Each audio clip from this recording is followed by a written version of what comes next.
No, I'll just follow. Okay, welcome everyone. This is everyone, right? No, you never, no, certainly not.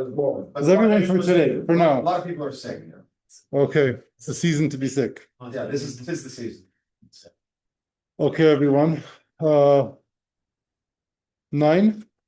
5. Are they allowed to ask questions? Are Zoom people allowed to interrupt with questions? What are the rules? No, fine. Okay, so the way we're going to do it is, I'll introduce myself. I'll introduce what we're going to do. If you have questions that are directly relevant to what we're teaching, interrupt me. If I feel that I'm going to get to it later, I'll tell you I'll get to it later. If it's a question that's not directly relevant to what we're reading to the text, then leave it to after class. I'll stay, okay? Fine. My name is Mordechai. I'm sort of neighbors with Chacham Shmuel. He lives in Efrat, and I live on a farm, like 15 minutes from Efrat, right? So one day you guys are going to visit the farm and you'll see that whole subculture of farm people who live off grid. I also am in Miluim, which is why you see me dressed the way I am and equipped as I am. And that's enough about me. I have 4 children. They're all grown already. And I've been teaching Tanakh on and off for quite a few years. I just teach it because I love it. Tanakh is amazing. And that's enough about me. And now we'll start talking about Tanakh and how we're going to study. Okay. So, as we know, the Tanakh is Am Yisrael's civilizational charter, as it were, right? There's 24 books that have been canonized as the main central literature of the Jewish nation. Right? Tanakh, they call it the Bible. It's had an enormous effect all over the world. Even me, as someone who truly loves Tanakh, I can't get over how popular this has gotten among Gentiles. Like, it always blows my mind that some Korean is going to stop me on a subway and try to convince me to convert to Christianity because of Jesus or something, right? It's like it had this enormous effect on all over the world, and it's continuing to move and change society and civilization in ways that, like, just unheard of. There's no other book that had the impact that Tanakh had. I don't know if it's the most popular book, but it's definitely the most impactful literature ever. And the way it's studied has been debated for generations. Like, you have people who have completely opposing religions and opposing denominations that consider the Tanakh sacred, and they're murdering each other. And everyone is sure that they have the path to God and they have the right way to do it. And, like, it's really a big zchut to come to Yerushalayim and learn Tanakh with the people, the nation, the civilization that kind of canonized it and came up with it in its original language and in its original context. Because I'm going to say something now that is very important, like meta principle for all of this, okay? And that is, there is no one book, one text, that the text itself has all the truth in the text. The text is a signifier of something beyond the text. The text, it takes you somewhere. It's a path, it's a means to an end. And if you were given a text without its context, you would not know how to apply the text, you wouldn't know how to read it, and then you would find various people will read the text in their own way, and it would just be it would be awful because people would fight each other over what the real meaning of the text is. The point is, the text has around it a civilization, a culture, a way of interpreting and a way of understanding, and also, in our case, a way of keeping it current as times change. Because as times change, you'll notice even in Jewish traditional interpretation of Tanakh, ancient interpretation, the Second Temple period changes by the time we get to the Gaonic era, and it changes again later on and until today. So you have to stay rooted to the original intent, and you have to be available to hear it in its modern context as well. And to balance those two things is a secret to everything, not just Tanakh, but specifically Tanakh. Okay, so I'm going to ask you guys some questions before we start the text itself. How many of you guys can read Tanakh in Hebrew and sort of understand it? Raising hands. Okay. Online, let's see. I didn't look at you guys. Guys who are watching me online, how many of you can read Tanakh in Hebrew? Raise your hand. Okay. How many have read it in English and have covered, let's say, 50, up to 50% or more, 50% or more of the Tanakh by raise of hands? That's almost everyone. Tanakh is in 24 books, all 24 books of the Tanakh. With the Old Testament. Yeah, the Old it Testament. was Yeah. At the time, but yes. Okay, so you've went through at least 50% of it. So you're not all of it. So most of you are knowledgeable, more or less, with the who's who and all the characters involved and so on, right? Well, I'm just gauging the audience, see where to start and how we move forward. Okay, and my last question is, in this course, can I give you guys tasks to do at home? Like, let's say, reading at home, and you'll actually do them. Easy reading, Tanakh readings. You guys, by raising of hands, how many of you can be counted? Not hours of work a week, but a little bit of effort during the week to prepare, let's say, for the next class so we can go deeper into the text. Okay, excellent, everyone, perfect. So everyone who didn't raise their hands, I'm expecting you to join, the majority wins. I expect you to join those who have. So we're going to begin. The book we're going to start with today is the book of Samuel. Right? The book of Samuel, I think, may have been the first book of the prophets that I was taught as a child, maybe Joshua first, but it was one of the earliest ones, but it had an enormous effect on me. And from understanding the book of Shmuel, book of Samuel, you can really understand a lot of things from the book of Kings and going back to the book of Shoftim. It's a very good microcosm of what the whole Torah is about, and it has a lot of interesting drama, individual drama and collective drama, the story of the Jewish nation, the Jewish people, and the tribes. So that's where we're going to start. The book of Samuel, just a little bit of background. The 24 books of Tanakh begin with the 5 books of Moses, right? Bereshit, Shemot, Vayikra, Bamidbar, and Dvarim. After those books, what goes next? Joshua. Joshua tells us a story of the conquest of the land of Canaan and the allocation of the land among the different tribes. Just in general, the tribal structure of the Jewish nation, which we read in the last 2 weeks, 3 weeks, 4 weeks, Parashat HaShavua, it affects everything that's going to happen in Tanakh from the beginning until here. The allocation of the land causes all sorts of intertribal tensions and some conflict with other nations and other tribes, and it affects how the kingdom will develop and how prophecy works. Everything is affected by the tribalness, I guess, of Israel at the time. And after the book of Joshua, what's the next book? Shoftim. What happened to Shoftim? If you had to sum up the book of Judges from what you've read in 2 sentences, you have to explain to someone who's never heard of it. You have to tell them what it's about. Cliff notes. Tension of the land and other nations trying to we coexisting with other nations. Conflict with other nations, holding on to the land. What else? Samson is one of the essential characters in Shoftim. What would you say Shoftim is like? What else would you say is the story of Shoftim? Possession of judges, right? And that's why it's called Shoftim. It's judges, and the judges, they come from various tribes, and they're these loosely organized leaders, tribal chiefs, tribal leaders, and they try to keep the nation together somehow, both with a covenant with God and with enough solidarity to be able to defeat their enemies.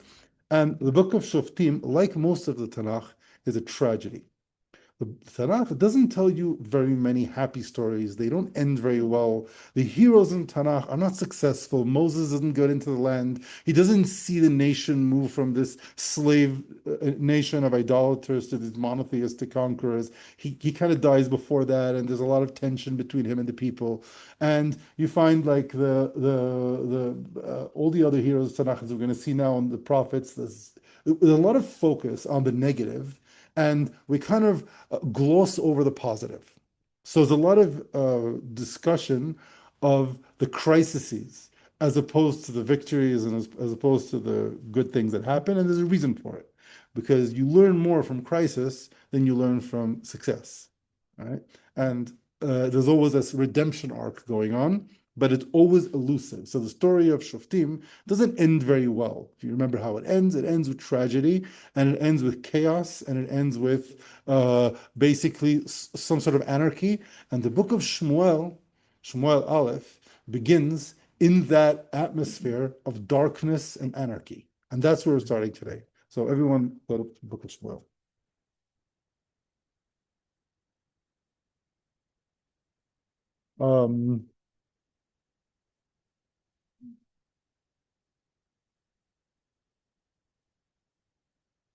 The book of Shmuel begins, V'ahi ish echad min haramatayim tzufim mehar Ephraim. So there was this one man, one individual, from Ramatayim Tzofim, from the mountain of Ephraim, Ushmo Elkanah ben Yerocham ben Elihu ben Tohu ben Tzuf Ephrati. So we're given this description of a man who lives somewhere in Shomron. I think this is near, I think the place is called Neve Tzuf today, somewhere in that area, the mountain of Ephraim. Later, we're going to see from other sources in Tanakh that he's a Levite, from the tribe of Levi, and he has his lineage is told, at least up until 3 or 4 generations, and now the story about him is going to happen. V'lo shte nashim, shem achat Ḥannah, v'shem hashenit Pnina, v'yehi lePnina yeladim, u'leHannah en yeladim. So all polygamous marriages in the Tanakh are always stressful. They don't always, when you hear a polygamous marriage, you know there's going to be problems. It's never going to be a peaceful, happy family. And the story is always going to be how that family gets through its tensions, okay, its issues. But already when you get this, also the word Vayehi in Tanakh, it usually is the beginning of a tragedy, as most of the Tanakh is, but he's not, it's usually a story that's not going to be great. Something bad is going to happen. There may be a redemption arc, it may come back, but Vayehi is a setup for this was a bad time or something. You're going to hear something, it's not great, right? So the mood is being set. Ve'ala ishahu me'iro meyamim yamima להשתחוות ולזבוח לאדוני צבאות בשילה, ושם שני בני עלי, חופני ופנחס כהנים לאדוני.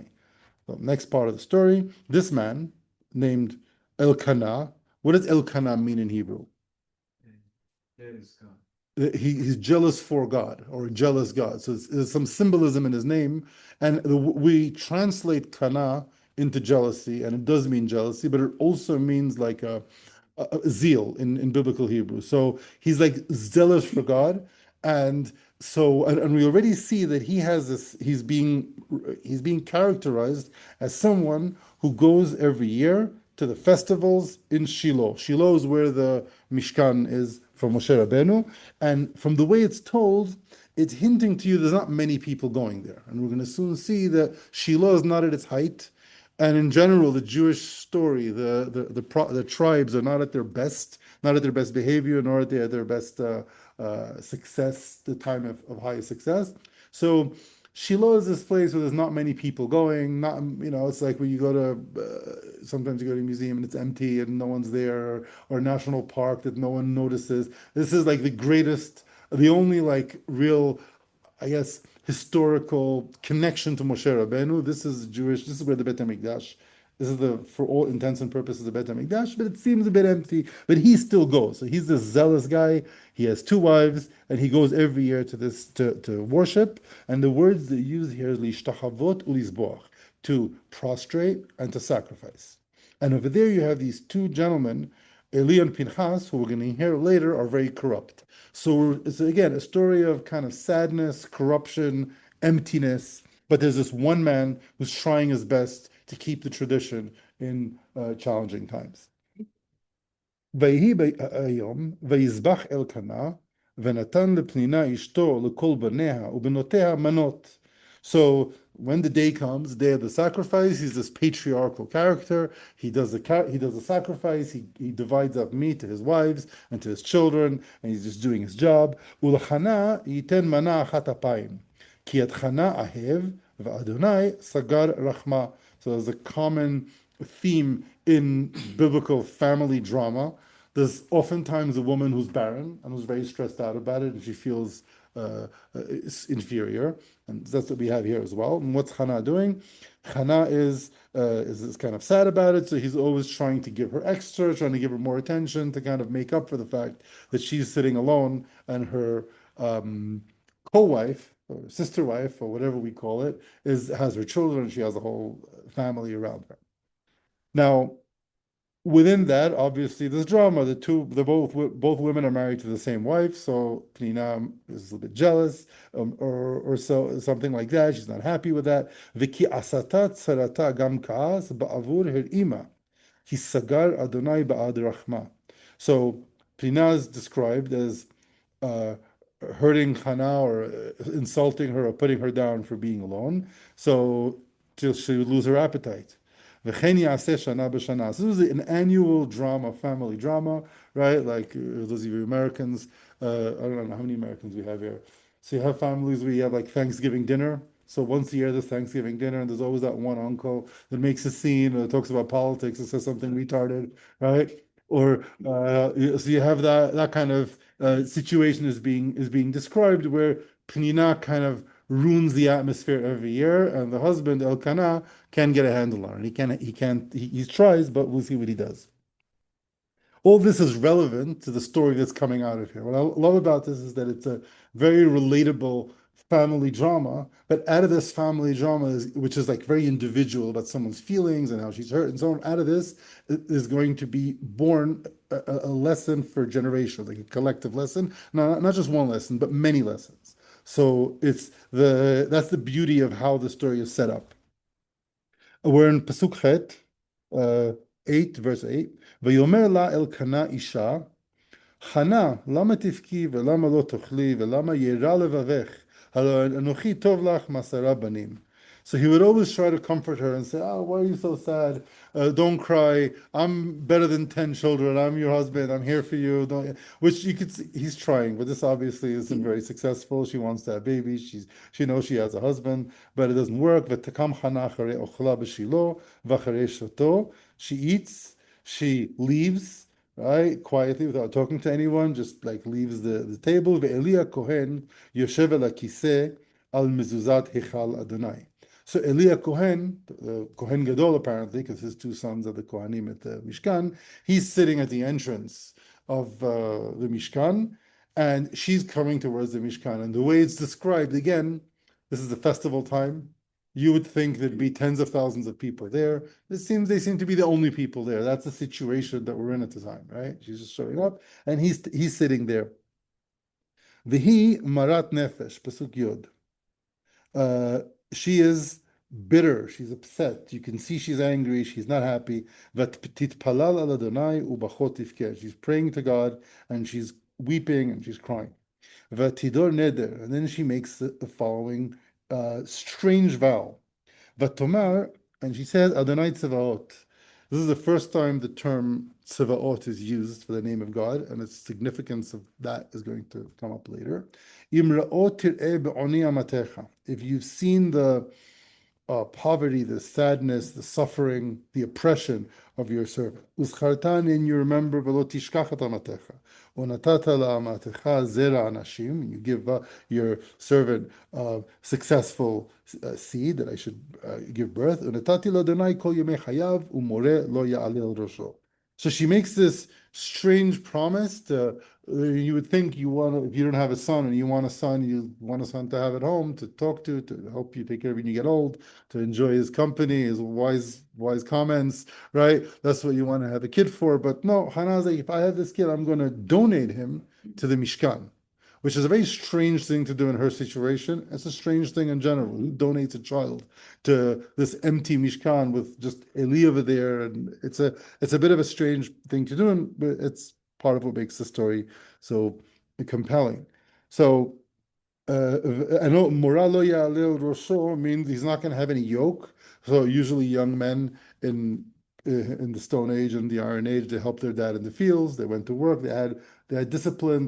They had job to do at a young age. You were allocated. You're going to be a shepherd. You're going to be a farmer, whatever it is you're going to do. He's none of that. I'm going to just, and you also see what a strong character she is. She doesn't consult with her husband. She doesn't say, honey, listen, I want to talk to you. If we have a baby, can I just donate him to the temple? She already made the decision, and you're going to see that when she makes a decision, her husband's like, okay, fine, whatever you want. I'm not arguing with you. So sometimes you have these powerful figures in Tanakh, and it's interesting to see the results of their decisions. She's praying more and more. And Eli is watching her, mouth. He's watching like what she's doing, and he just finds it very strange. Which she's talking to herself. Only her lips are moving. So today, if you see someone at a holy site, standing and talking to himself and not making any sounds and crying, you know exactly what he's doing or what she's doing. But back then, prayer, as we know it, was not invented yet. We're watching the invention of the modern form of prayer. There were other forms of worship, like we saw earlier in the chapter. What form of worship did we see? No, we saw sacrifice in this chapter, yeah. We saw sacrifice and we saw prostration. So people would come to the Mishkan, to the holy site. There were these formalized sacrificial rituals that you did. That was how you communicated with God. And you saw the Mishkan, where the tabernacle, where all the relics from the desert were. It was touching to you. You felt this is the presence of God, and you prostrated. You didn't come up with these like personal prayers. It wasn't something that was done at the time. And sure enough, the Chazal, the rabbis, they attribute all of the laws of prayer and all of the soul of how Jews pray to Ḥannah. She is the startup of tefillah. Everything we know about prayer, we learn from her. And Eli is watching her. He has no idea what she's doing. In fact, he's taken aback and he's going to tell her off. All right. Specifically Shemuel I, but what about tefillah in general? Why is all tefillah not the same as Shemuel I? Like we do it silently, but we move our lips like so that. only the Amidah, Shemuel I is considered tefillah. Everything else that we do before that is a setup for tefillah. So Kriyat Shema, it's not tefillah. Kriyat Shema, it's maybe is an oath of allegiance. It's set up for the experience of the Amidah. Right? The Psukei de Zimra is a setup for the Kriyat Shema. The brachot you make in the morning, that's not prayer. The brachot in the morning, it's basically our ancient form of being aware and thankful of everything you've gotten. So in a regular person, you have all these struggles throughout the day. You don't think to appreciate the fact that you have the ground to walk on and you're ground that you have clothing. So that exercise and thankfulness towards God is all part of the setup, which culminates in tefillah. Tefillah is only the Shemoneh Esrei. And people who only perform Shemuel I because they believe everything else is, Derabanan. I've seen things like that, and I've been in situations where I didn't have time to pray the full service, so you have to prioritize, and then you do like Kriyat Shema and Amidah. That's right. So it's reflected in halakha, but what we see Ḥannah doing now, and the actual prayer that we're probably going to get to next week, Ḥannah's prayer, that is like the core formulation, both halachically, but more than halachically, the principle of prayer we're learning from her. But it's much more than just a principle of prayer, because she is also establishing the first major prophet establishing. She's giving birth to, and I guess launching this prophet into the world that would change Eretz Yisrael and the world forever.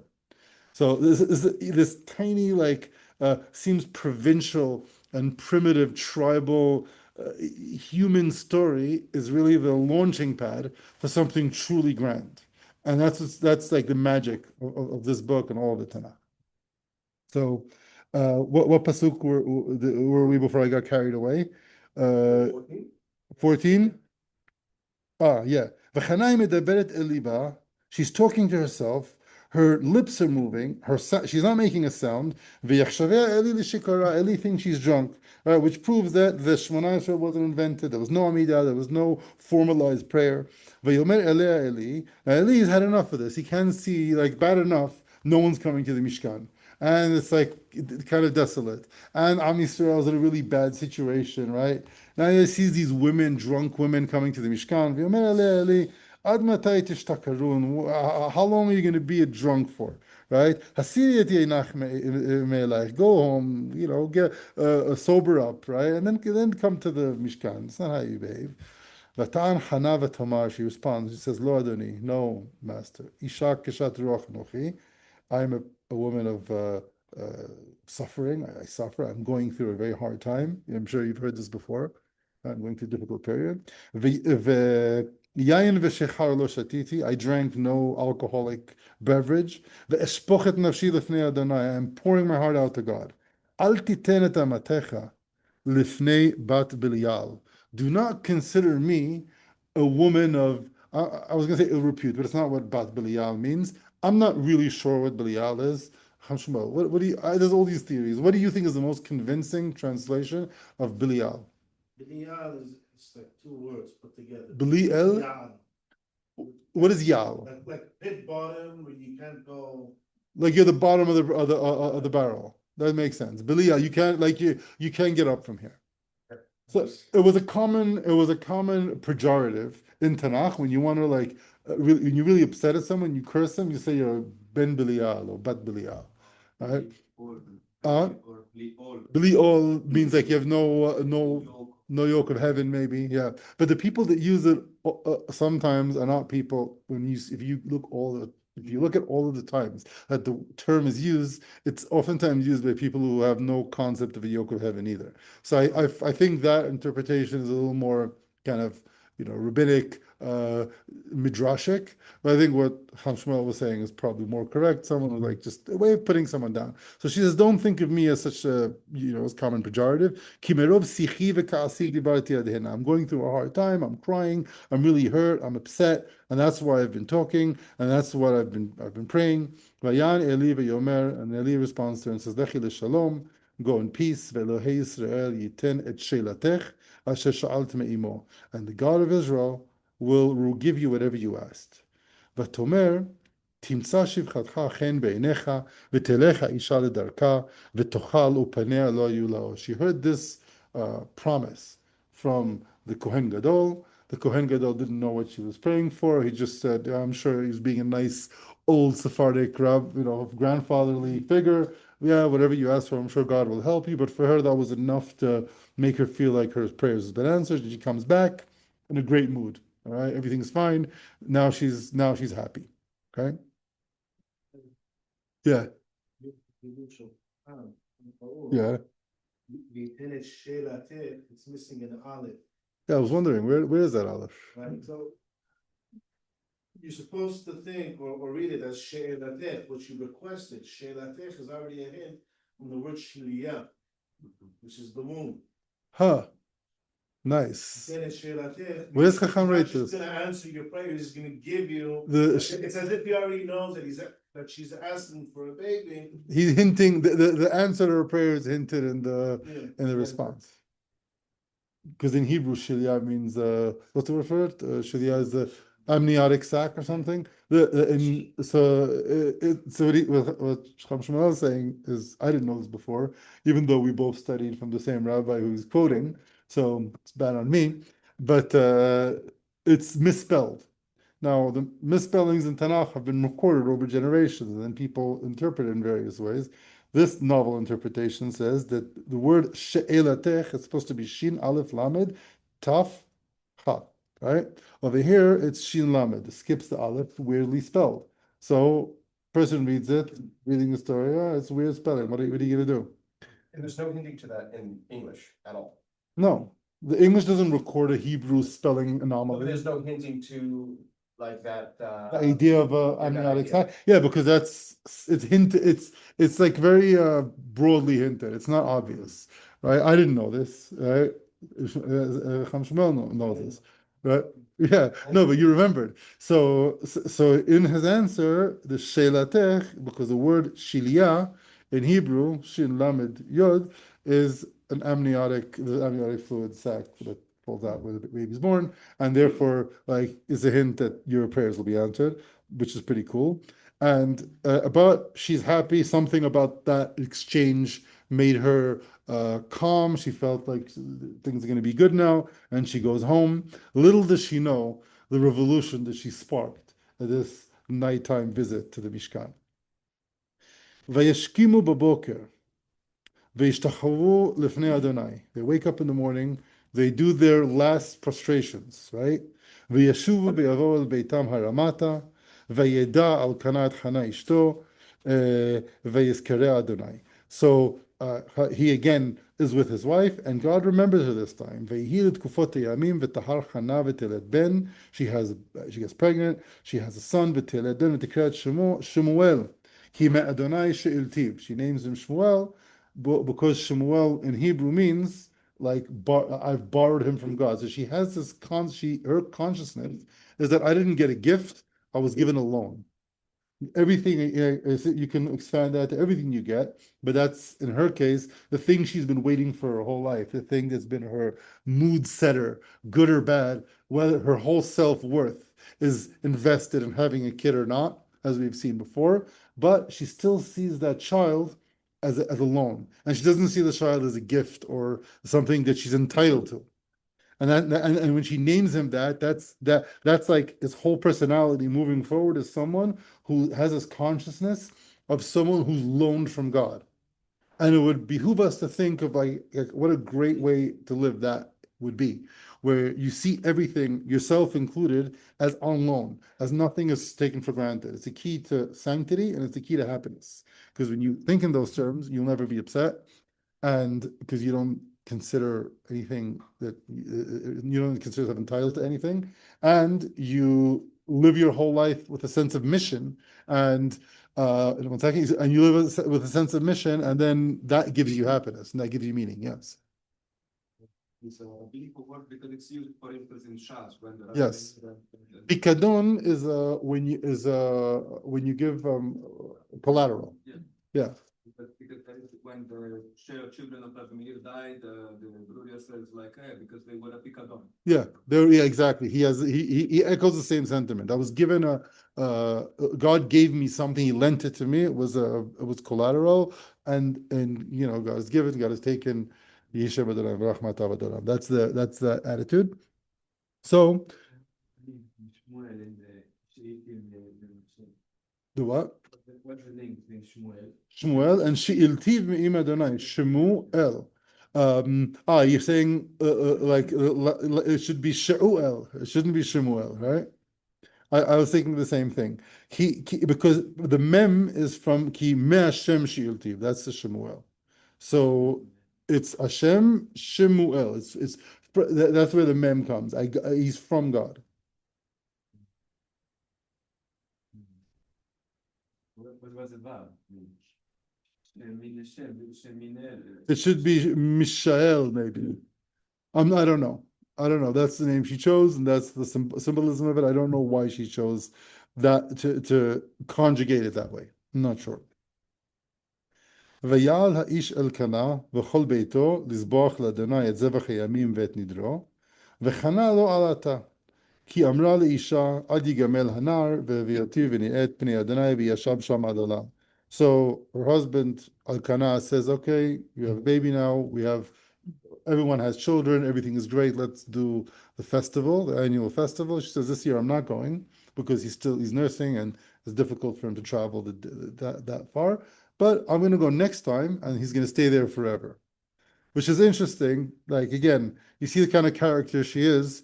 You don't see him arguing and you don't see her preparing him for it. She made a decision, she knows what she's doing. And he says, okay,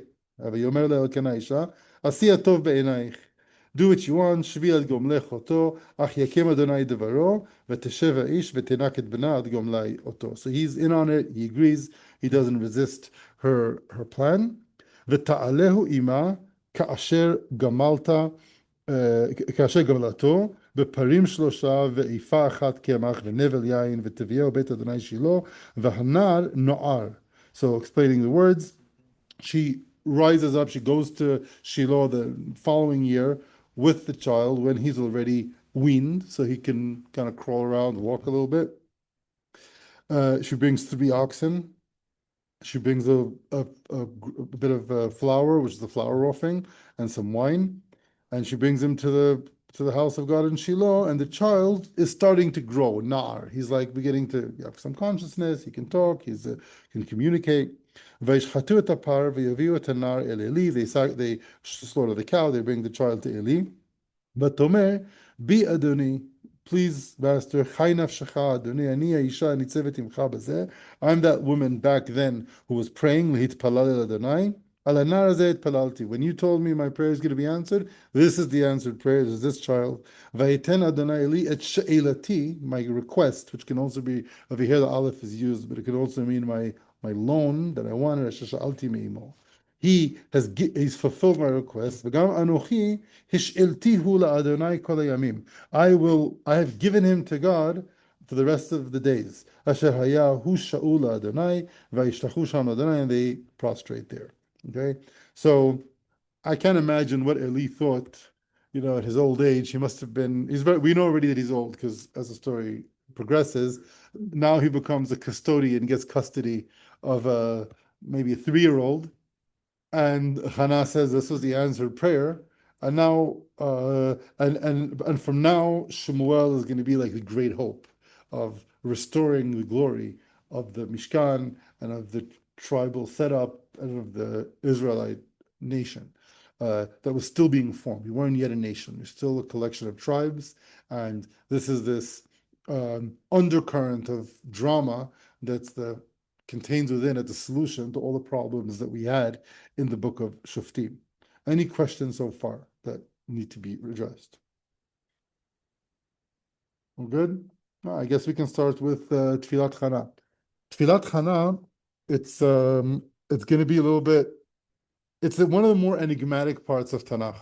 Okay, and there are various different ways of reading it. I'm gonna study with you like the way what I see in this Tfilat Ḥannah, but I encourage you all to doubt what I'm going to teach you today. And when you go home, review the prayer that we're going to see now. This is like one of the most foundational prayers, the first prayer that was done. Sephardic Jews still read Tfilat Ḥannah in the morning before, as part of the warm-up of Tfilah.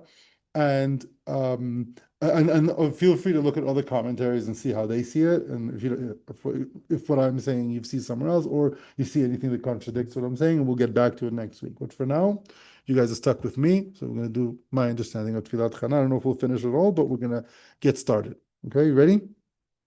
All right. Pasuk Aleph. Does anyone want to read? Where are you now? Pasuk Aleph, Perek Bet, chapter 2. You want to read? Chavod. Well, I'm going to move around. Different people read, but Tfilat Ḥannah.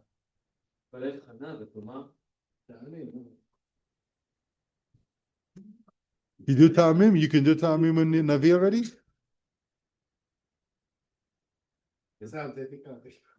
No, with Ta'amim is better. You can do Ta'amim. Shmuel just ruined it for you. Now you have to do a Ta'amim. Okay. So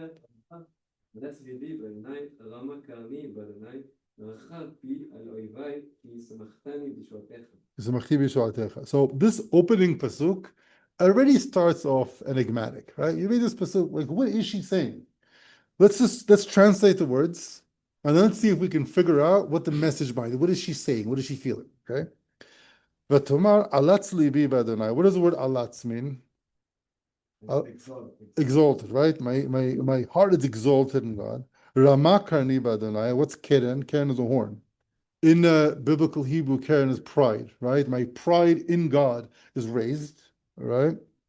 Rachav pi al oivai. My mouth has been widened against my enemies. Ki samachti, because I'm rejoicing in your redemption. What is she talking about?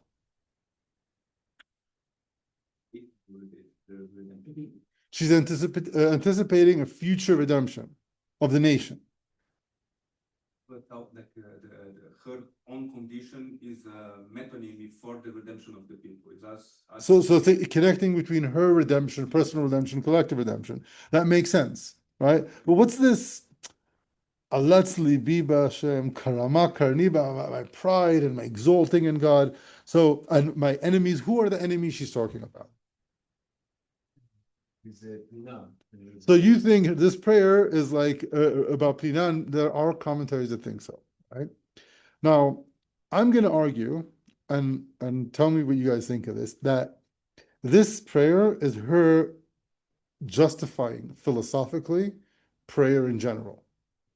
People didn't pray. We considered like what do we call God? Hashem Tzvaot, God of hosts. What is a general like? What's a God a host? What's a God of hosts? What does he represent?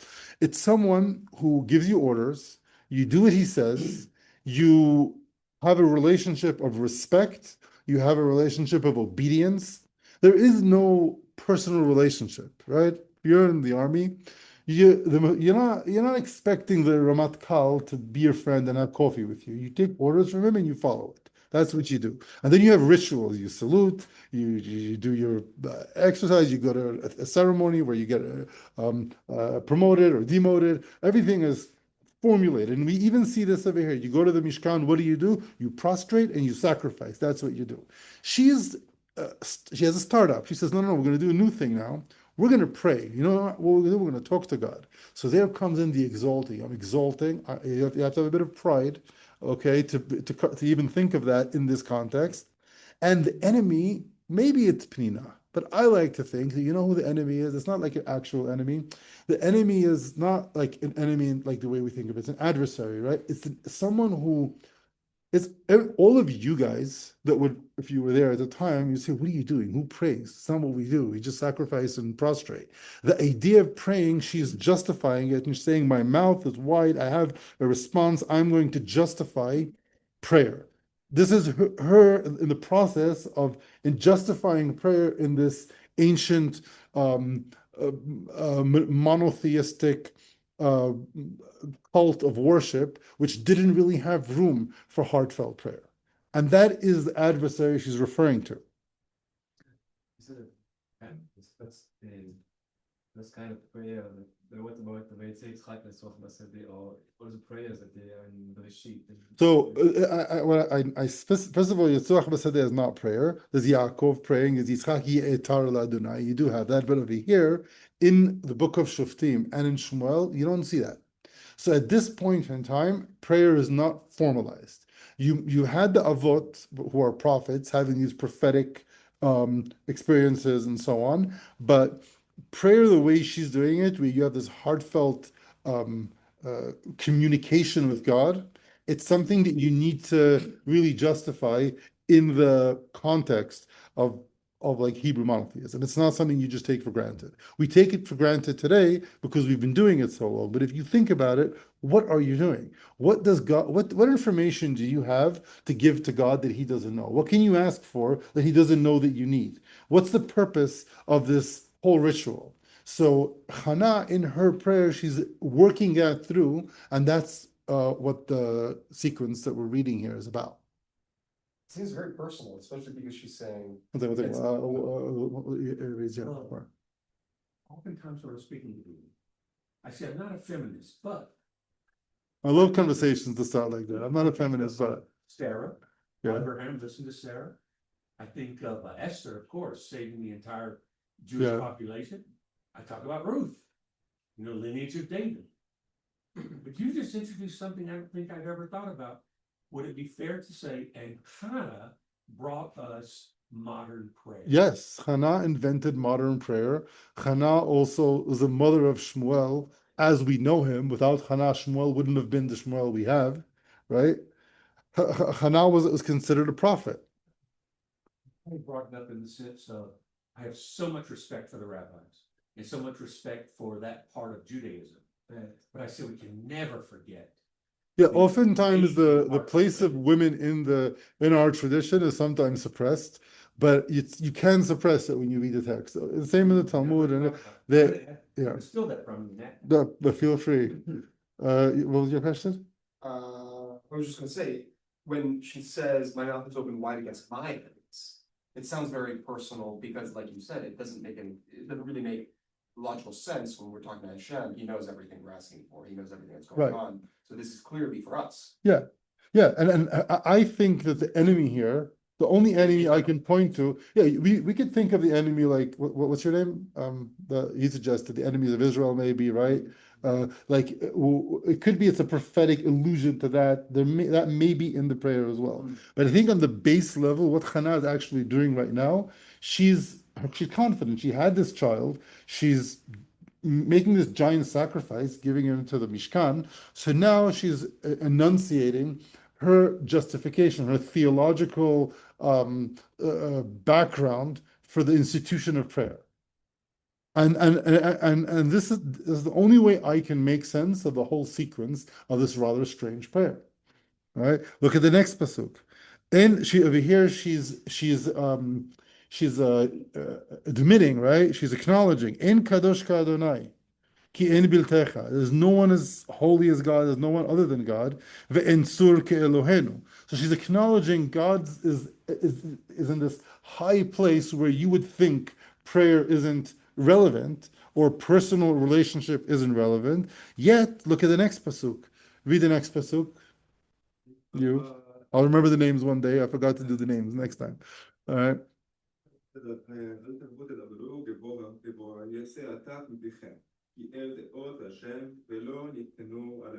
Okay, this pasuk is one of the most enigmatic pasukim in this strange prayer, but with my suggestion, it makes sense.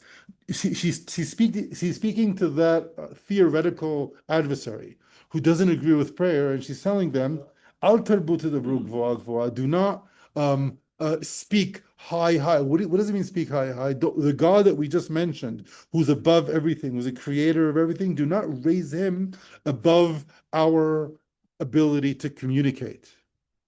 That's al tarbut debrug gvoa gvoa. Yetze atak mipichem. The word atak means, not necessarily false, but something like negative, something evil, something unfair, unjust. It would be unjust. What you're saying is unjust. Why?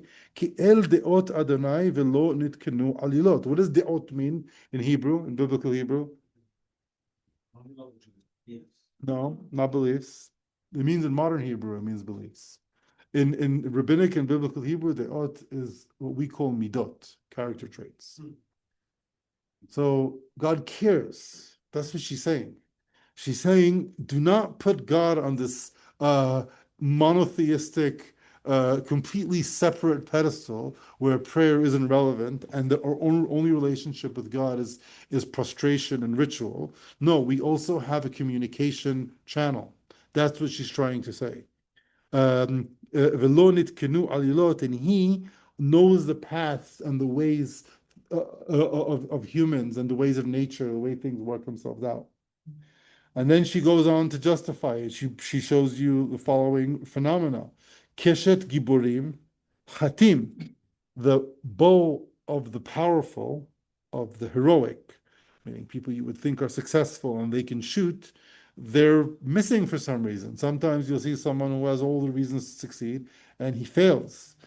V'nikshalim, and sometimes he who seems to be nikshal is a bit of a shlemazel, right? He's not that successful. You wouldn't expect him to succeed. Azru chayil, he gets strong, right? Seve'im balechem niskaru ure'evim chadelu. Those who are full of bread, right? Niskaru, they have to go to work. In other words, the wealthy sometimes lose their wealth and have to go to work. Ure'evim chadelu, and those who go hungry will become successful. Ad akara yalda shiv'ah. And over here is an allusion to her own case. Even akara, a barren woman who cannot have children, will have 7. V'rabat banim umlala, and she who has many children can be miserable. So her statement here is that you see in the world sometimes things you don't expect. You see people with great potential fail, and you see people you wouldn't believe in succeed. What does that tell you? That tells you that there's room to request, and there's room to negotiate with God, as it were, as strange as that seems. And that's the purpose of this tefillah. Should we finish the tefillah today, or yeah? All right. I'm actually impressed how much ground we're covering in 1 hour. It's pretty good. Any questions so far about what we're doing? All right. Adonai mimitu mechayeh. God will kill and revive. Morid Sha'ol V'yal. This is one of the few places that the Tanakh hints, maybe a slight hint at the resurrection. There's no evidence that in the Tanakh they believe in resurrection. Over here, this is pointed out as one of them. He's Mamit and Mechayeh. What does Mechayeh mean? To revive. Though one can also say he gives life. It's not necessarily what it means, but I've seen this used polemically as evidence. Yeah. But back to Biliam, Yeah. to what he said, there's many times, and we'll see soon with the sons of Eli, is people who don't know God or people who are, which really have no all. Says Morid Sheol Vayal. Says there are people, right, that they could be redeemed, but there are people that they're so far gone. There's no hope for them. They're going to be wiped out. They're going to get karet. And Bnei Belial is usually talking about evil people. Yeah. Oh, but you agree that it's below all. That's what you think. I think it's both. Yeah. I think it's below all, and Belial means that there's no possibility. There's no way of you're so far down. Irredeemable. Interesting. So over here again, she's Ḥannah is saying, "Oh, you got this situation where God controls, kills, revives, brings down, and brings up. Adonai morishu ma'ashir, makes one impoverishes and makes one wealthy. Mashpil af meromem." So this is the principle of providence, saying because there's providence, so there's room for that relationship. Mekim afardal me'ashpot yarim evion. This I'm sure you remember this in the tefillah that we have. Will raise from the dust the poor, and the destitute will be also raised from the trash. Lohoshiv imni divim, and he will be seated with the wealthy and with the honorable. The kiseh kavod yanchilem will have a chair of honor. Kila Adonai mitzukei aretz v'yashet aleim tevel, because to God is the heights of the earth, and He spreads the firmament or the sky or the clouds above Him. What's that tevel? Am I describing tevel right? The earth, yeah. So like he spreads the earth over this mountainous regions, meaning just showing this juxtaposing the grandiosity of creation as well as the divine providence as possible for individuals who are worthy of such. Raglei Hasidav Yishmor, the feet of his followers will be protected. Urishaim b'choshech yidamu. This is also very nice imagery. What does it mean protecting their feet? Imagine if you're hiking in Israel and you don't have good hiking shoes and you have this rocky terrain and it's dark and you can sprain your ankle in a second. Dozens of times in Tehillim, you see the protecting your feet when you walk, because that was a big concern back then. And so God is protecting your feet. So you're walking in darkness, but yes, you'll be safe. You won't fall and hurt yourself. But the wicked, even if it's light, the wicked will trip and hurt themselves anyway. Because not everything is about power, and that's not what gives man strength. Adonai yahato merivav alav b'shamayim yar'em Adonai. God will cut his enemies before him and will thunder from the heavens. Yadin afse aretz, he will rule all people of the earth. Ve'yiten ozlam alko, will give strength to his king. Ve'yarem keren mishichon, will raise the horn, the honor of his anointed one. So she's taking it here directly from this seemingly individual to the general, and she's using her kind of testament to prayer / prayer to give hope for the future. Because what did we say at the beginning of class? We said that the Jewish people, the tribes of Israel, are in this really miserable state. The last incident we had was the concubine in the valley, Pilegesh Begiva. There's chaos, there's anarchy. The Mishkan is kind of empty. Eli Kohen is old. His children are corrupt. No one is going to the Mishkan. The whole mosaic glory that we have from the Midbar seems to be dying out. And she's giving hope to this future that we can control our destiny. We can do something about it. And how do we do it? By faith and by prayer. That's the gift that she's giving everyone. I don't even know to what extent she knows what she's doing, but she is credited with giving us this framework of looking at the world. And until today, that's what we're still living with, of sparks, of leftovers of Ḥannah's great innovation. How's that for today? So you guys online, I don't know, I haven't looked at the screen. Any of the online people have questions? They're all, are you muted by me or did you mute yourselves? I think they muted. Shalom. Shalom. Any questions? Yes, about the possibility, or the, how would I say, the possibility of Hashem answering the prayers or not. In this case, she was successful. What's the deal there with so many prayers that are not answered for many people? So she's not guaranteeing you that prayers would be answered, but she's saying that praying is a good thing to do. It could be answered, but that's not why you pray. You don't pray because you're going, but it's not an ATM. It's not that if you pray, then you're going to get the exact thing you ask for. But praying has a transformative effect on you. If we're a nation of praying people, we would be a more successful people collectively, whether every person's individual prayer is answered or not. Right. Thank you. And what about the percentages of the prayers by Siddur, so to speak, and the prayers Ḥannah style, so to speak? Repeat that. What were you saying? Yeah. Are there any kind of recommendations about percentages of how many tefillah? Of course, we have to do all the tefillah by the Siddurim, etc. But like, how much of this is enough? How much of because this we know, is enough? Okay. yeah, because we know there's quite a lot of Siddurim prayer-based tefillah. But how much time, we know, like, for example, Breslov recommends at least 1 hour a day, like speaking to Hashem. So that's kind of like the questions. It doesn't seem that there is any sort of like guiding, rules about, or more promotion, because as you just said, I agree, a successful nation would be a nation that would be like praying a lot all the time, not only from Siddurim. That's like kind of like my. So there's the answer to that question is a halacha question. The answer to that is, I'll give it to you in two parts. The halacha is the required prayer. There's only 2 services a day that are required. And I'll tell you already that it's shorter than what we do today. That being said, for the purposes of this class and for you guys, this is a conversion program, right?